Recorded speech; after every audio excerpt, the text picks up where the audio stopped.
Dr. Frank is the psychoanalyst and clinical professor at the Department of Psychiatry and Behavioral Medicine at George Washington University. He's the author of Trump on the Couch, previously Obama on the Couch, Bush on the Couch, a politically aware psychoanalyst and psychiatrist. His Twitter handle is Justin Frank MD, spelled just like it sounds. And I wanted to get him on to talk about, to answer calls, actually. The last time we talked, I had a caller who was concerned about his son possibly being suicidal. And so I asked Dr. Frank if he would come on, and he and I talked about it. But my sense of it, based on that segment, was that there are many of you out there who may have questions about, how do I deal with the trauma of having lost a job, or, psychologically, or how do I put my relationship back together after having lived together for this last year in close quarters the way we have, and the conflicts that have arisen, or how do I help my kids make the transition back into school? I mean, there's just a million questions that come out of this year that we've been locked down, and then the larger questions, and I think Dr. Frank is also eminently qualified to answer these, is like, how do I explain fascism to my kids? How do I explain the Trump phenomenon to my kids? How do I explain racism to my kids? So there's all that stuff. Dr. Frank, welcome back to the program. It's so nice to have you with us. I'm curious your thoughts on my thoughts on what we should be talking about today, and then we'll get some calls on the board here for you. Dr. Frank is on hybrid number 2, Sean. How people are feeling traumatized. Are we okay technically here? I'm sorry, start over again? Are we okay technically here? You can hear me? We are perfect technically, yeah. There was just a moment of silence. There was an error on our end. Well, my kids went to a Quaker school, so I'm used to moments of silence. That's a good thing. What I'm thinking about is that what you said makes a lot of sense. And I just think the questions are going to be far afield because everybody has different concerns. You raised almost everything. What is fascism? What is racism? What was the nature of the trauma of COVID? How do we deal with suicidal family members? What kinds of things are kids going through? What about Trump? How come he's so popular? All those things. I'm open to all of that. I think we can do some of that today, and I'll just have to come back every day for a few months. Okay. And just, for those listening, Dr. Frank will be with us for the entire hour. And if you would like to ask him a question, our telephone number is 202-808-9925.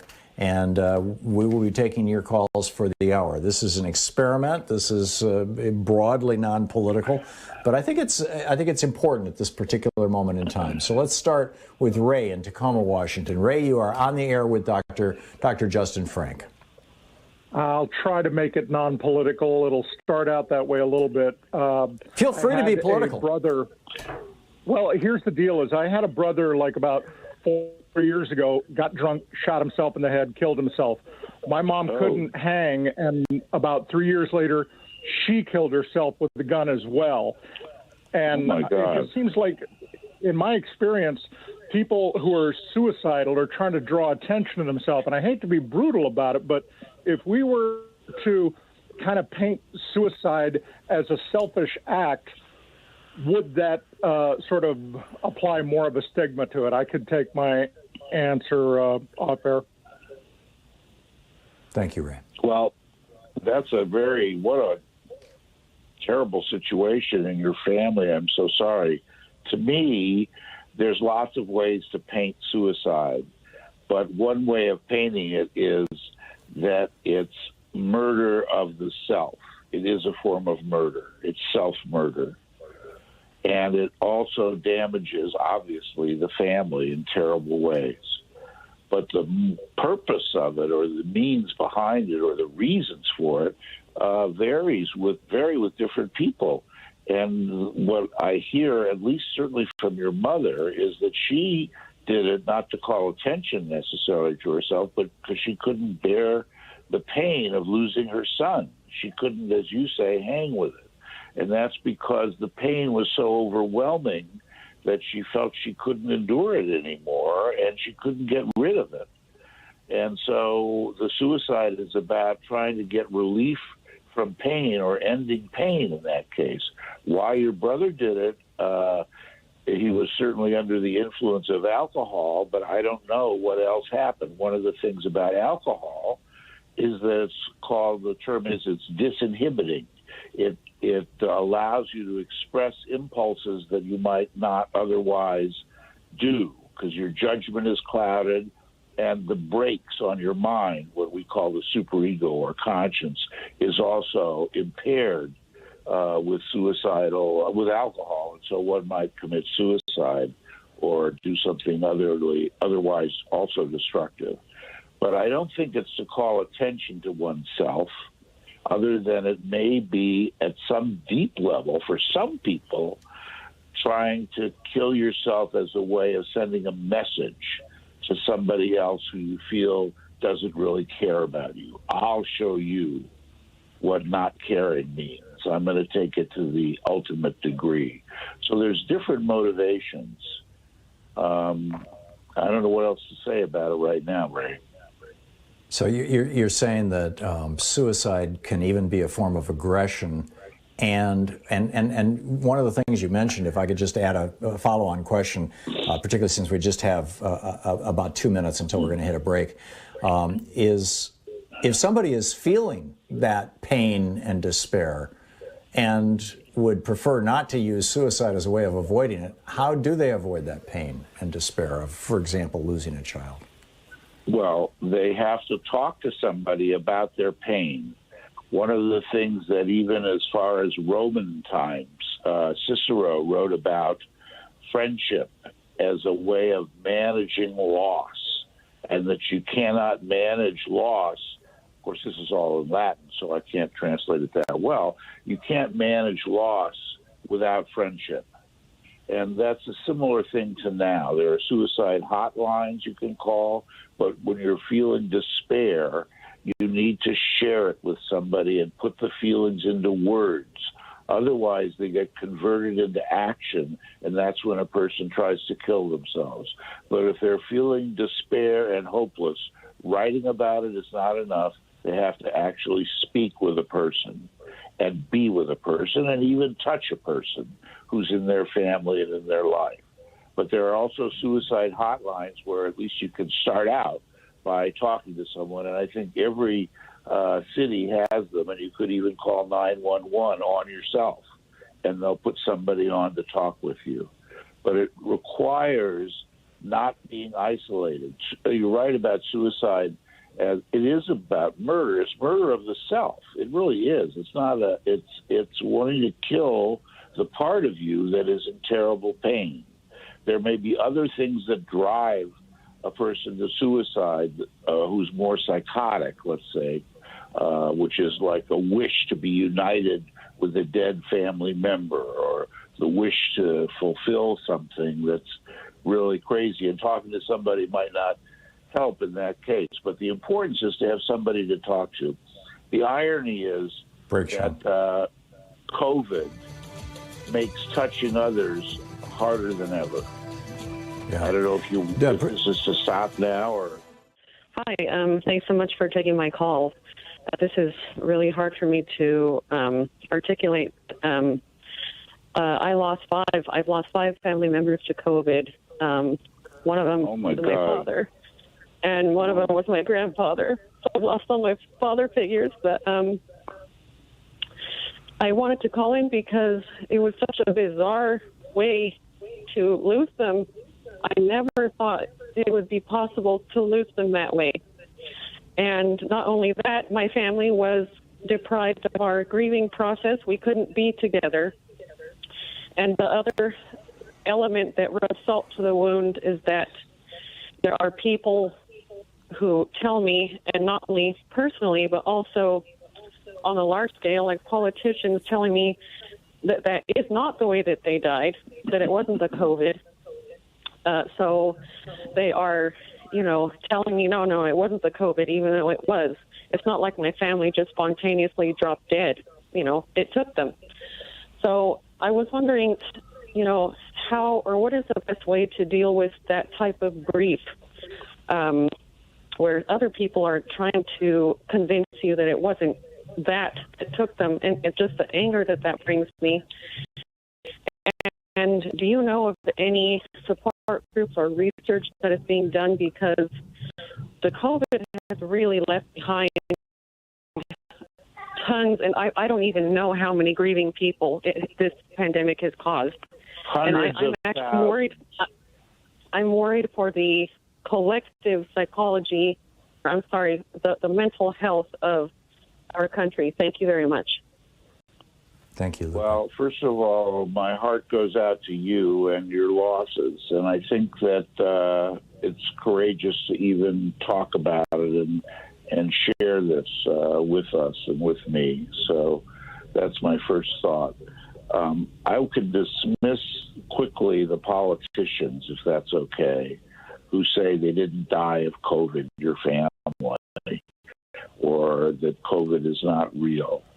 The best way is not to argue with them, but to say, that's your opinion and you're entitled to it. But that's not how I see it, and that's not how I know what happened. And there's no point in arguing about an opinion that you have. It's not a fact. And some way of making it clear that that's what they think, rather than getting into a rage-filled argument. And that is one way of dealing with it. And when you hear politicians on TV saying it, all I can do is turn off the channel or watch another program or listen to music or something. There's no point. It's their point of view, which is an opinion, because obviously you know the facts and you know the truth. So that's the first thing. The second, the biggest thing is that you've had these horrible losses, and the grieving process of not being able to say goodbye or to be with the person or to hold the person or to tell them that you love them or tell them that whatever you need to tell them, that you love them and you're angry, or to tell them that they don't need to worry and they should go peacefully so they don't have to hang on if they're suffering. There's lots of different things that you're deprived of in the mourning process, and those are all very serious deprivations. There are suicide groups, there are hotlines for it, but there are also groups for loss and grieving groups in every city, including in Pueblo, I'm sure. Thank you.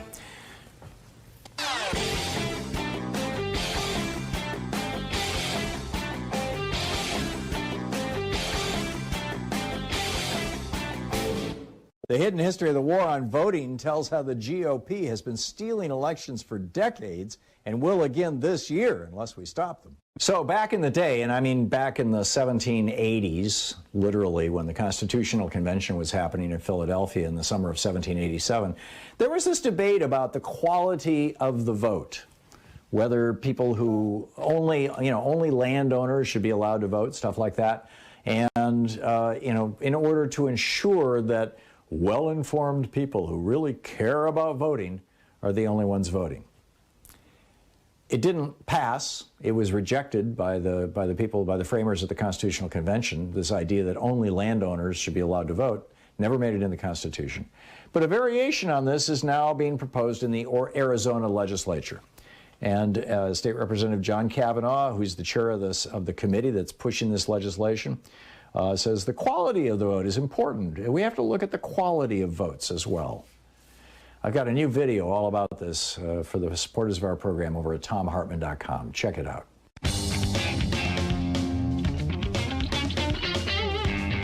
Dr. Justin Frank is taking your calls for the hour.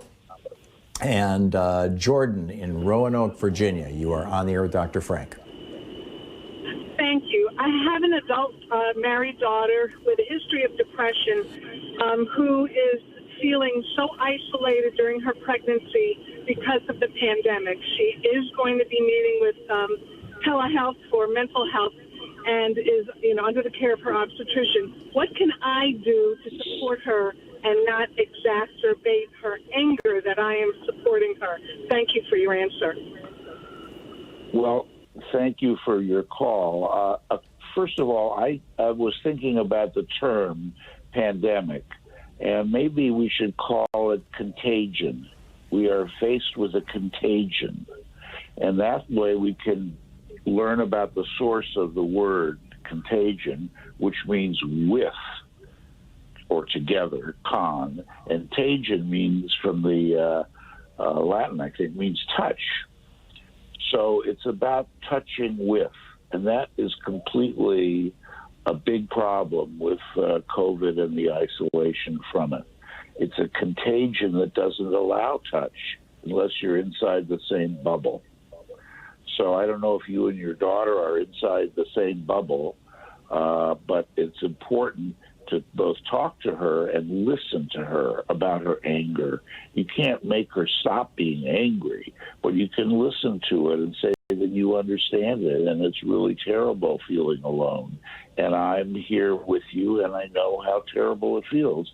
In other words, listening can become, for her and you, a new form of talking and a new form of touching verbally without, hopefully, even on the phone rather than through video. I don't know how people are doing these things in Roanoke or anywhere.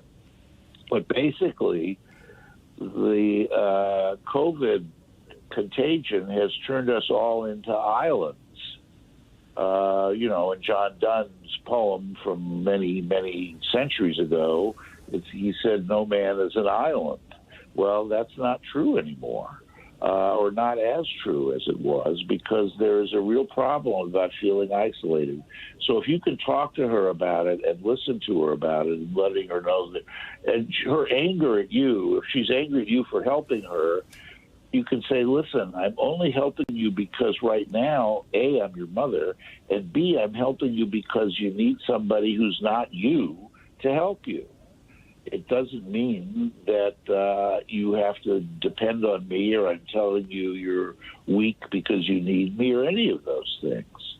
But the anger is about the frustration about being shut off and cut off that this epidemic has done. It's really caused a terrible trauma to so many people, not only who've lost people, but who are alone in this situation. So if your daughter's about to deliver, I don't know if there's a father in the picture who can help her, or if there is a sibling who would come and actually quarantine themselves and then find a way to go visit her. There are things that can be done, but it's very hard. And I appreciate that. And I think the COVID is really, it's both a social disease and a physical disease. And we're talking about the social problems. Christine in Livonia, Michigan. You're on the air with Dr. Frank. Hi, Dr. Frank. Just like the previous caller, I lost my mom last year, and I lost my father in 91. I was 14, and I feel very, very alone. You like you said, your bubble. You have your own problems as it is, and then I feel like I have no one to talk to. I really don't have that many friends, and I can't really contact anybody, and I feel like I'm in this deep hole. And I'm trying to, I have a family, I do have a son, and my husband has family, but they're not very welcoming to me. And I just want to ask you more about how to deal with this.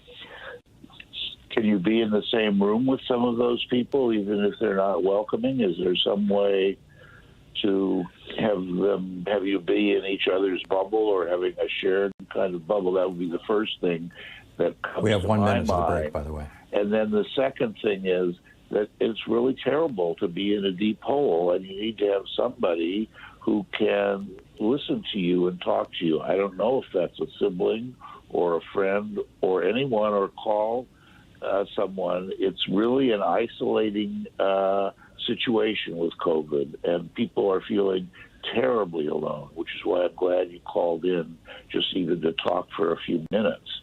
And you need to have someone hold you, touch you, talk to you, listen to you.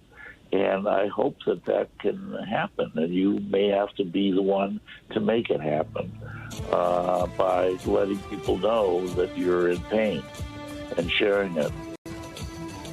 And I wish you Christine, luck. thank you for the call. Yeah, we wish you the very best. Professor Justin Frank, Dr. Justin Frank, will be taking your calls for the rest of the hour here, the rest of the program, right after this break here at the bottom of the hour. He is a professor of psychiatry at George Washington University, the author of Trump on the Couch.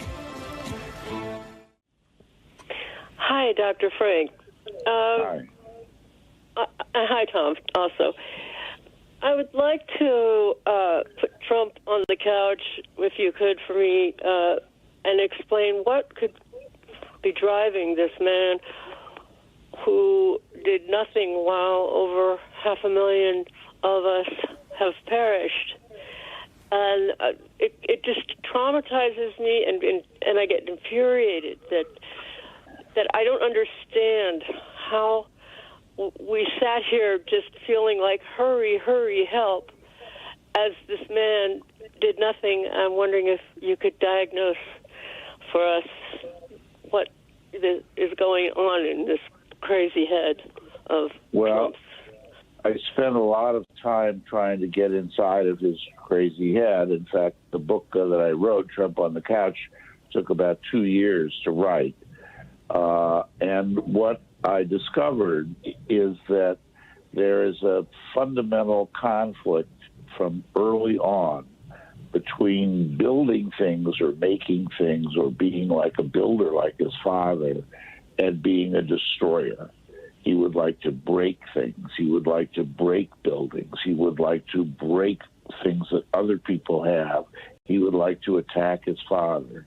And the part of him that wants to break things is dominant.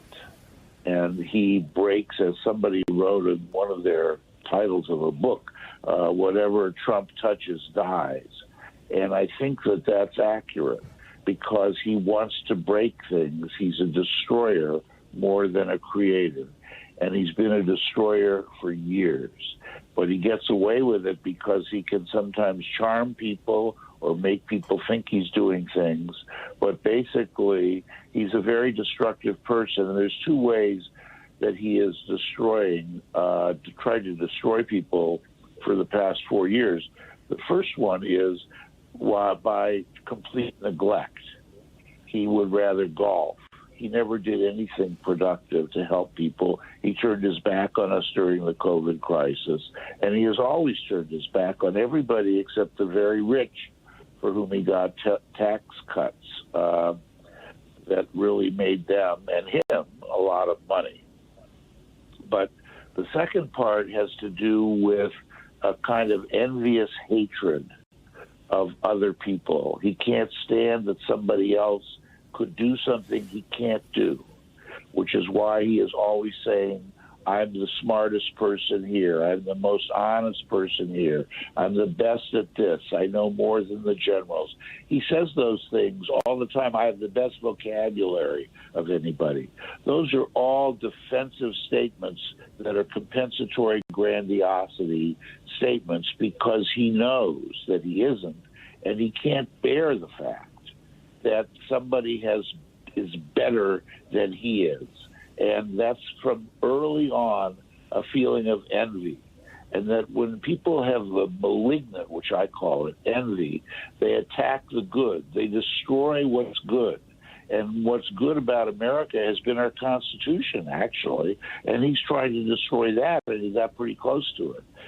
He's trying to destroy the electoral process. Why he taps into so many supporters is a very important question also. But he taps into them because there are many people who have destructive wishes and impulses, but who have never really expressed them. So if you go to a sports event, a whole group of fans can yell, kill the umpire, or do these things, but they can yell them, but they're in the fans. They're in the stands. They're not on the field. They don't have to carry the ball or tackle somebody or hit a home run, whatever people are doing. They don't have to do it. But Trump has given people permission to express their destructive feelings. And a lot of people are resentful. They're resentful about the government. They're resentful about the economy.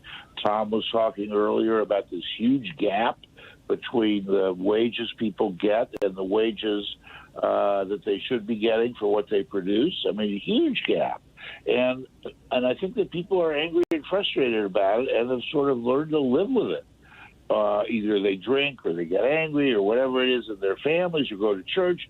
But Trump said, forget all that. This is a swamp. These are evil people, and we're going to get rid of them.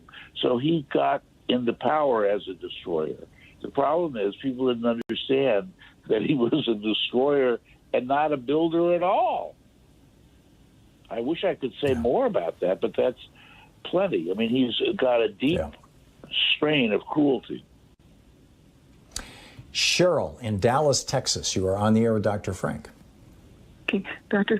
Frank, thanks for taking my call. I am devastated. I lost my job last year, and then I think the thing that got me the most is my mother.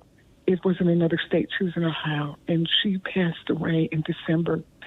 I had 4 days before, from the time they told me that she had COVID until she passed away. And then they took 30 days before she could be cremated. And I couldn't go there to miss the COVID.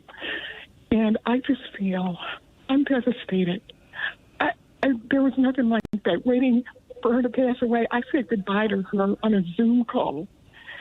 And then when when the memorial was done, it was on a Zoom call. I can't even deal with this. I took care of her for 12 years before she went to the nursing home.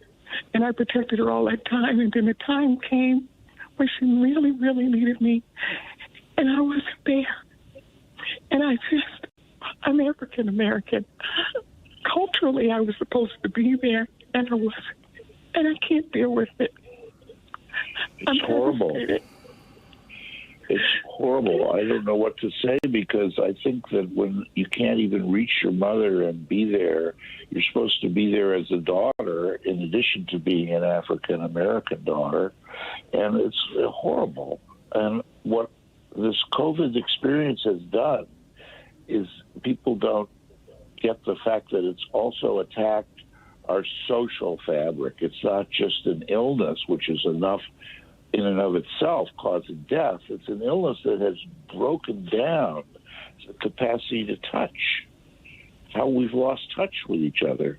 And the only way to get in touch with your mother is by having as much of her inside you as you can, and remembering the loving feelings you had towards her and she towards you, and talk to any friends or family that you might have where you can hug them if they're in the same bubble or something, because touching and closeness is what has been depriving all of us in one form or another.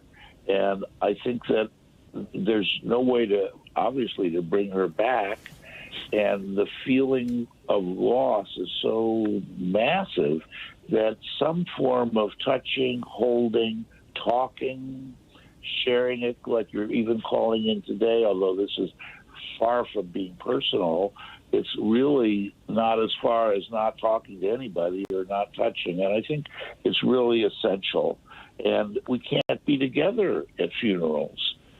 President Biden has tried to help a little bit, and he at least understands about the importance of facing loss and about mourning, and tries to bring the country together. But theoretically, from my perspective, he would be having to do mourning every day, because every day people are dying and people are separated from their loved ones and can't say goodbye to them. My heart goes out to you, but you need to find some people, either siblings or friends or somebody to just cry with. Because once you do more crying, I think it'll be easier to remember all the good things from her. Thank you. Okay, I'm Thank so you, sorry. Cheryl. Thank you. Thank you very much for the call. Dr. Frank, we just have 30 seconds to the break. Anything you want to add to that? Well, the whole thing is that this illness or this pandemic has torn apart, has affected every form of our social life, which is at funerals, weddings, births. We've had callers about all of those things. And that doesn't even count the idea of, built-in distancing, 6 feet away, masks, no touching. And then there's all of our social situations where people are losing their job and people are frightened. And there are divisions in our society that are made worse by this pandemic. Yeah, it's a tough one. You're listening to Thom Hartmann. Visit thomhartmann.com for audio and video archives. We'll be back with more of your calls for Dr. Justin Frank in just a moment. You can tweet him at JustinFrankMD. We'll be right back.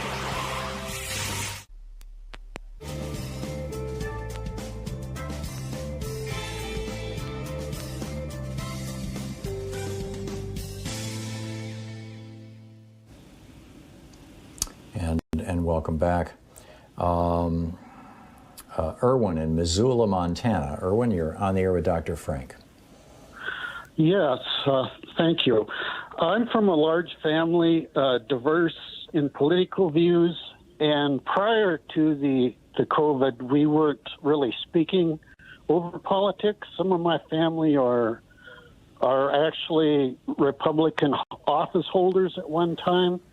What I'm getting to is my brother-in-law died, and my sister is just kind of clammed up. She won't talk to anybody about it. She was a Republican office holder, and I'm not sure what to do, if we should try to reach out to her or what. That's just my general question. There will be a service next summer for him, but that's all I have. Thank you. I think that reaching out is the most important thing you can do, and you can do it gently, but do it more than once, every few days even, with a phone call or a note to say that, your brother-in-law is on your mind. I think I forgot it was your brother-in-law, but that he's on your mind, and that you're very happy to talk about whatever she wants to talk about, and that you can understand wanting to clam up. I mean, it's like, I get it, because we've all been shut down in one form or another over this whole year. Shut down politically, because if there's differences of opinion in a family, people don't talk to each other in the same way or at all.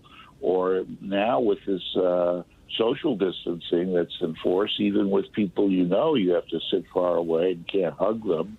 And everyday forms of life are disrupted. So I would try to call her and try to reach out, and then hopefully you can listen.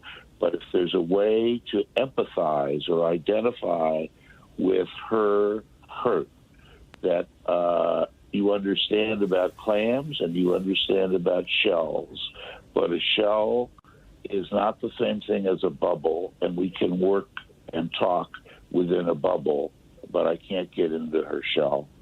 Some way of just talking about that, and about what you miss about the person who died. I don't know what else to say, but I agree with you. I think it's important to take some action and not just wait for the clamshell to open up. You don't have to push it, but you can certainly reach out in a way that involves letting her know you're receptive. Is it a good idea to say, I know you disagree with me politically, but let's set that aside and just be here for each other? That's another thing to say, absolutely. We have a love and other feelings that transcend political differences and that are more important in many ways. And we can put political differences aside right now. Yeah, seems like a very, very good idea. Yeah. Dr. Justin Frank is with us, the author of Trump on the Couch, Bush on the Couch, Obama on the Couch, a professor of psychiatry at George Washington University, psychoanalyst. The way to reach him is via Twitter. His Twitter handle is Justin Frank, Justin Frank, MD, as in Justin Frank, MD.